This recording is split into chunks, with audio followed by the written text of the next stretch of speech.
আসসালামু আলাইকুম everyone, good morning. শুই উঠিলে নে আপোনালোকে? এয়া মই শুই উঠিলোঁ। শুই উঠি এয়া হাঁহকেইটা এৰি দিলোঁ। এৰি দি কিনে এয়া আধাৰ দিছোঁ খাবৰ কাৰণে। এইফালে এয়া আমাৰ বাবু আৰু মাইনাও শুই উঠিলে। শুই উঠি এয়া এইফালে ওলাই আহিছে পুখুৰী পাৰৰ ফালে। এয়া আমাৰ বাবু এই পুখুৰীত শিল মাৰিবৰ কাৰণে কান্দি আছে, শিল মাৰিব নাপায়। এয়া এইফালে অলপ লৈ আহিছোঁ ওলাই। এয়া আমাৰ ধানবিলাক এনেকৈ লাগিছে আৰু এয়া ধুনীয়া দেখা গৈছে। ৰাতিপুৱাৰ পৰিৱেশটো এনেও ভাল লাগে, চাওকচোন ইমান ধুনীয়া। বাবুই চকীত উঠি লৈছে, লাও পাৰিব বোলে চকীত উঠি। লাওৰ গছ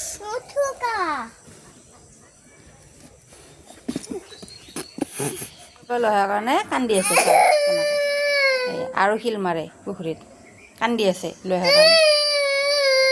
এয়া এয়া এয়া এয়া চাওক, এয়া কান্দি আছে আমাৰ বাবুয়ে কান্দি আছে। ব্ৰাছ কৰি আহিলোঁ, ব্ৰাছ কৰি আহি ইয়াৰ লাল চাহ একাপ বনাই ল'লোঁ। লাল চাহ একাপ খাই ল'লে ভাল লাগে গাটো। আমাৰ বাবু দোকানত যাব ওলাইছে। বাইতাকক মই দোকানত পঠিয়াইছিলোঁ কিবা আনিবৰ কাৰণে, সিও যাব ওলাইছে লগত। ক'ত যাবি তুমি? ক'ত যাবি তুমি? ক'ত যাবি?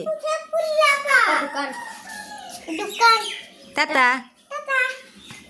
ভাত বহাই দিছোঁ। এখনে বাচন ধোৱাৰ ৰেক হাজবেণ্ডে আনিছিলে কালি গধূলি। ইয়াতে ধুব লাগিব, বহুত ধূলা পৰি আছে, সেইকাৰণে বাহিৰত এনেকৈ ওলাই থৈ দিছোঁ। এয়া দোকানৰ পৰা আহি পেলাই এয়া চকলেট লৈ আহিছে। চা কি আনিছা তুমি? দেখাই দিছোন। সেইযোৰ কাপোৰ খুলি দিলোঁ, ৰাতিপুৱা পিন্ধি থকাযোৰ পৰি কিনে গোটেই লেতেৰা কৰি দিলে। আকৌ এইযোৰ বেলেগ পিন্ধাই দিলোঁ কাপোৰ। এয়া চকলেট চাওকচোন, টেবলেটৰ নিচিনা। টেবলেট নে চকলেট ধৰিবই নোৱাৰি। এয়া মই এটা খাই আছোঁ, আনাৰ দানা। অলপে কাপোৰ আছিলে, লেতেৰা কাপোৰ ধুব লগা, এইখিনি মেচিনত দিওঁ, হৈ থাকিব।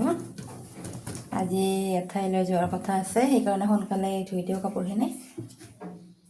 এয়া আমি এতিয়া যাবৰ কাৰণে ওলালোঁ, কাপ বন কৰি আজৰি হৈ। এয়া আমাৰ বাবু ওলাইছে, এয়া পাপাকৰ পিছে পিছে গৈ আছে পূৰা ষ্টাইল পাৰি পাৰি। তাৰপিছত এয়া আমি আহি পাই গ'লোঁ। আজি আহিছোঁ আমি মোৰ ননন্দজনীৰ ঘৰত। এয়া দোৱা কৰিছিলে, নতুন ঘৰ লৈছে, সেইকাৰণে দোৱা কৰিছিলে, নতুন ঘৰত চিফ্ট হৈছে, সেইটো কাৰণে আমি আহিলোঁ। এইটো ৰুমত দোৱা কৰিবৰ কাৰণে এনেকৈ পাতিবিলাক পাৰি থৈ দিছে। এইটো কিটচেন হয়, কিটচেনত গোটেই বস্তুবিলাক সোমোৱাই নাই, আধা আধি বস্তু সোমাইছে। আৰু ইয়াৰ তলত এইবিলাক চব্জি পাচলিৰ খেতি লগাইছে। আৰু এয়া আমাৰ বাবুৱে এনেকৈ খেলি আছে চিপছ খাই খাই।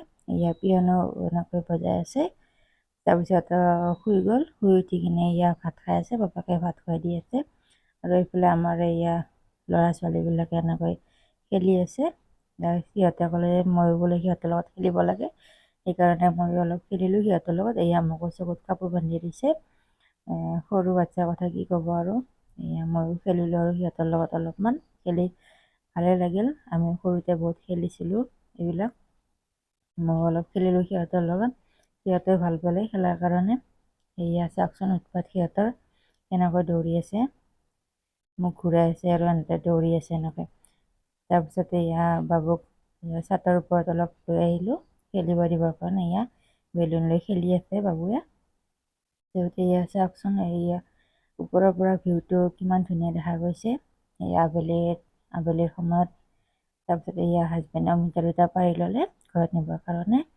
তাৰপিছত আমিও ঘৰত আহিবৰ কাৰণে ৰেডি হ'লোঁ। এয়া গাড়ীত উঠিলে মাইনাহঁতে। তাৰপিছতে ঘৰত আহি পাই কাপোৰ কানি সলাই ইয়াৰ ৰুমটো মচি ল'লোঁ। আজিলৈ ভিডিঅ'টো ইমানেই আছিলে, ভাল লাগিলে লাইক শ্বেয়াৰ